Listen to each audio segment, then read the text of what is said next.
दक्षिणी इटली में कैलाब्रिया के तट से लगभग 193 किलोमीटर दूर संकट में फंसी नाव को देखकर एक मर्चेंट शिप ने सबसे पहले एसओएस कॉल किया, जिसके बाद बचाव अभियान चलाया गया। इटली के कोस्ट गार्ड जहाज के पहुंचने तक मर्चेंट शिप ने 12 लोगों को बचा लिया था। लापता लोगों की भी तलाश जारी है।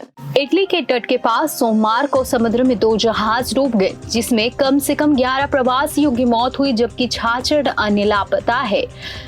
एक रिपोर्ट्स के मुताबिक प्रवासी नाव में कुछ खराबी आने के कुछ घंटों बाद सोमवार देर रात तक भूमध्य सागर में इटली के कोस्ट गार्ड ने खोज और बचाव अभियान जारी रखा। दक्षिणी इटली में कैलाब्रिया के तट से लगभग 100 मील यानी 193 किलोमीटर दूर संकट में फंसी नाव को देखकर एक मर्चेंट शिप ने सबसे पहले एसओएस कॉल की, जिसके बाद बचाव अभियान चलाया गया।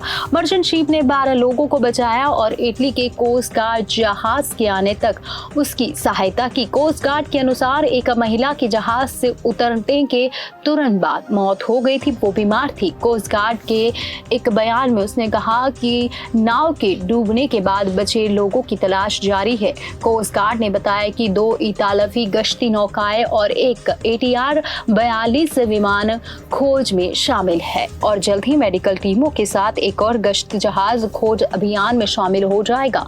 सोमवार देर शाम तक कोई और जीवित नहीं मिला। तुर्की से रवाना हुआ था जहाज। स्थानीय मीडिया के अनुसार जिन 66 लोगों के मरने की आशंका है, उनमें 26 नाबालिग है। जीवित बचे लोगों के बयान के अनुसार ये नाव पिछले सप्ताह तुर्की से रवाना हुई थी, जिसमें इराक, सीरिया, ईरान और अफगानिस्तान के प्रवासी और शरणार्थी सवार थे। इतालवी अधिकारियों ने जांच शुरू कर दी है। नाव भूमध्य सागर के रास्ते यूरोप पहुंचने की कोशिश कर रही थी। दूसरे जहाज में थे पाकिस्तान, बांग्लादेश के लोग। इससे पहले एक घटना में जर्मन सहायता समूह रेस्क्यूशिप के साथ एक बचाव जहाज ने 10 प्रवासियों को मृत पाया था और इटली के सबसे दक्षिणी द्वीप लैम्पडूसा में दूर माल्टा के पास संकट में फंसी एक नाव पर सवार 51 अन्य लोगों को बचाने में कामयाब रहा। स्थानीय मीडिया के अनुसार बचे हुए लोग मुख्य रूप से बांग्लादेश, पाकिस्तान, मिस्र और सीरिया के थे।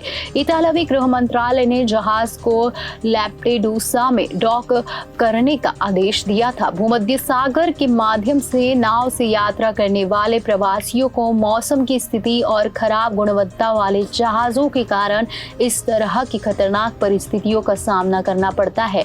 संयुक्त राष्ट्र के अंतर्राष्ट्रीय प्रवासन संगठन के अनुसार इस वर्ष अब तक भूमध्य सागर को पार करते हुए लगभग 1000 लोग मारे गए हैं या लापता हुए हैं। 2023 में 3155 लोग लापता हो गए थे।